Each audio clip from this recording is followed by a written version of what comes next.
the secret deal that redirected a nation's wealth. It began with a meeting no one was supposed to know about, a room closed to reporters, sealed from public view, where a handful of people agreed on something that would quietly reshape the financial future of an entire country. Most citizens never heard of it. Most investors never saw it coming. But its consequences rippled through every market for decades. To understand why this deal mattered, we need to go back to a moment when a nation stood at a crossroads. Growth was slowing. Debt was rising. Industries once dominant were fading into history. Politicians argued about solutions while the economy drifted between uncertainty and opportunity. And beneath the public debate, power brokers began searching for a shortcut. One decisive move that could shift the balance overnight. This story matters now because the same dynamic still unfolds today. When a system grows unstable, leaders look for hidden levers. Deals made behind closed doors often shape far more than the public decisions debated on television. Markets move not only on numbers, but on arrangements, alliances, and strategies crafted in silence. And sometimes one secret decision becomes a pivot point for an entire era. The first reveal begins with the architect of the deal, a strategist who understood money not as numbers, but as influence. He had spent years studying the nation's financial weaknesses, tracing the invisible pathways where capital leaked out, where corruption thrived, where inefficiencies drained prosperity. In his analysis, the nation didn't need a miracle, it needed control. He approached powerful figures with a proposal that sounded simple: consolidate financial authority, bring scattered institutions under a single coordinated framework, streamline access to capital, direct investment towards strategic sectors. On paper, it looked like reform. In practice, it was something else entirely, a move that concentrated power in the hands of a select few. The second reveal unfolded when the strategist identified a private consortium with global connections. They weren't widely known, but their influence was enormous. They controlled credit lines stretching across continents. They had ties to industrial leaders, commodity brokers, and emerging technology firms. Their involvement would guarantee the nation a flood of fresh capital, but at a cost no one outside the room would ever vote on. The third reveal came in the form of a clause buried deep in the agreement. It granted the consortium access to a vast resource that the public believed belonged to them, a resource taken for granted, treated as national property, now placed quietly under private influence. It was a shift small enough to hide, yet large enough to redirect the flow of wealth for generations. The deal moved forward under layers of legal language and political theater. Public statements framed it as modernization, as a bold step toward stability and growth. But behind the curtain, negotiations tightened. The consortium pushed for guarantees. The strategists pushed for speed. Every revision pulled more authority away from the public sphere and concentrated it into private hands.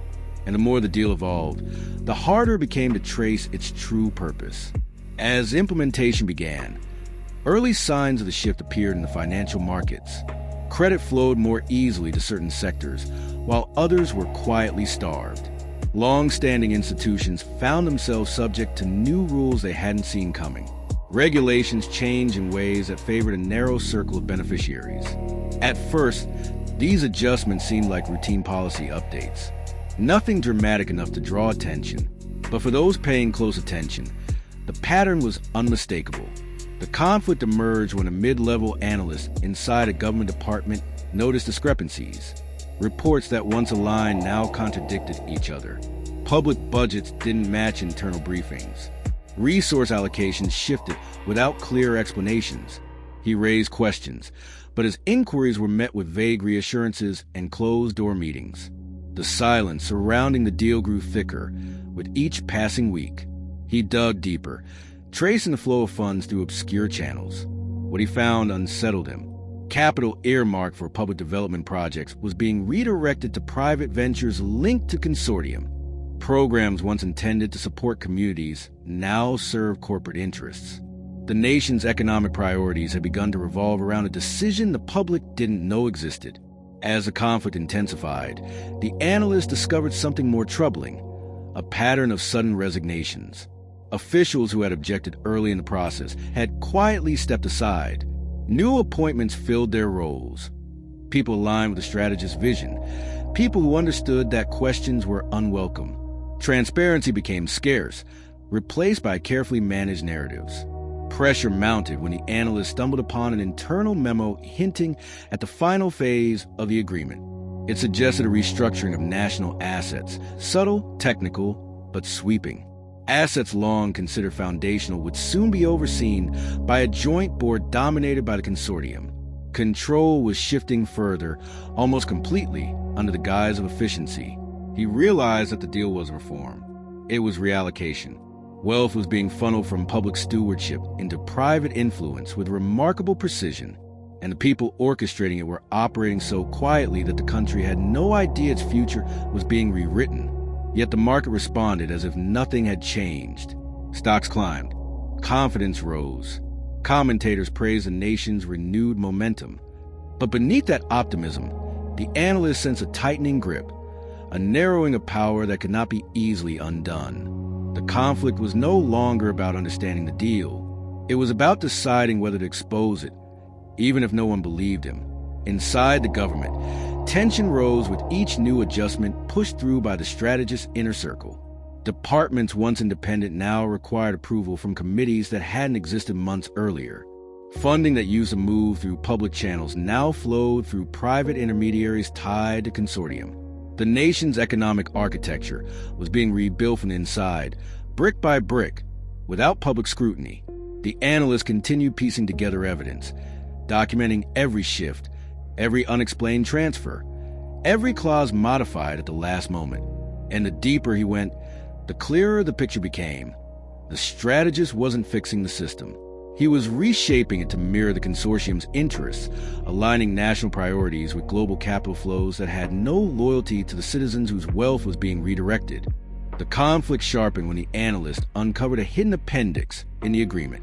It outlined a long-term roadmap, silent, deliberate, and meticulously planned. Over the next decade, key national resources would be open to strategic partnerships. Infrastructure projects would be co-owned.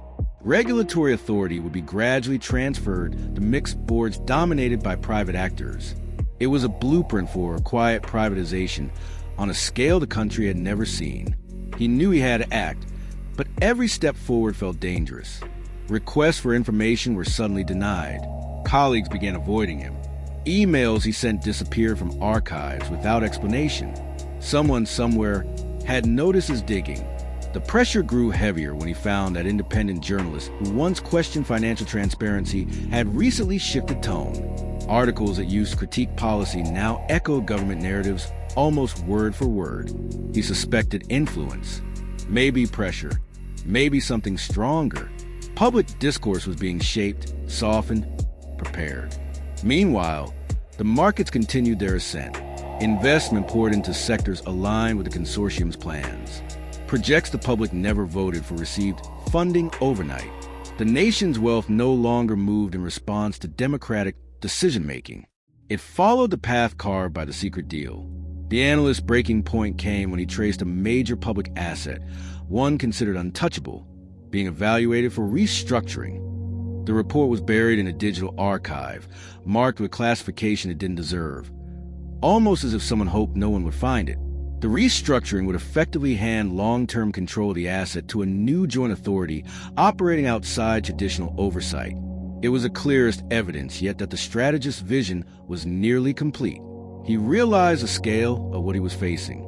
This wasn't a policy shift. It wasn't reform. It was a quiet redirection of nation's wealth to a small circle of private power, executed so subtly that by the time the public understood what had happened, it would already be irreversible. As he prepared to expose what he knew, a message reached him from an anonymous source. Short, unadorned, but unmistakably connected to the inner circle. Be careful where you look. It wasn't a warning. It was a confirmation. And it meant he had far less time than he imagined before the final stage of the deal was locked into place.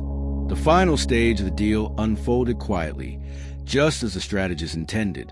A late-night session, a unanimous vote, a press release crafted with vague optimism and polished assurances. Most citizens never read past the headline. Most investors saw it as another policy update. But for those who understood the implications, It marked a moment control slipped decisively from public hands. The analyst watched the announcement with a sinking feeling. The restructuring plan he had discovered had been approved without debate.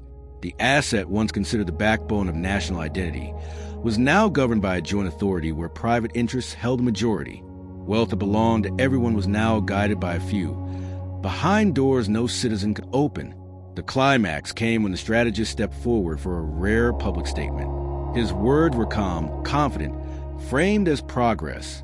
He spoke of efficiency, modernization, global alignment. But beneath the polished tone was a truth the analyst could feel. The deal was complete.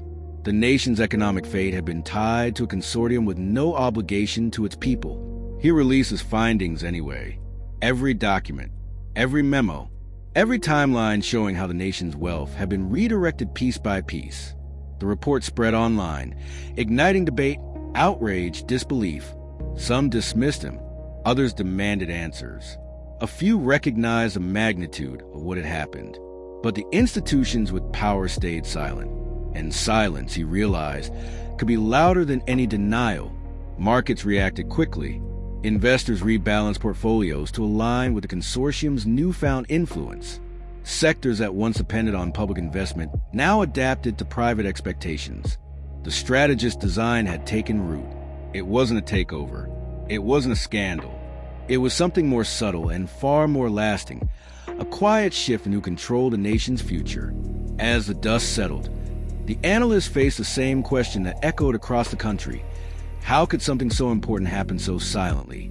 The resolution came not from the government, nor from the consortium, but from the public's awakening. People began questioning decisions once accepted without doubt. Journalists revisited stories they had overlooked. Civic groups pushed for transparency. The analysts realized that while the deal could not be undone, its lesson was invaluable. Because in every nation, wealth can move without noise. Power can concentrate without warning. And the decisions that shape the future often happen far from the crowds that must live with their consequences.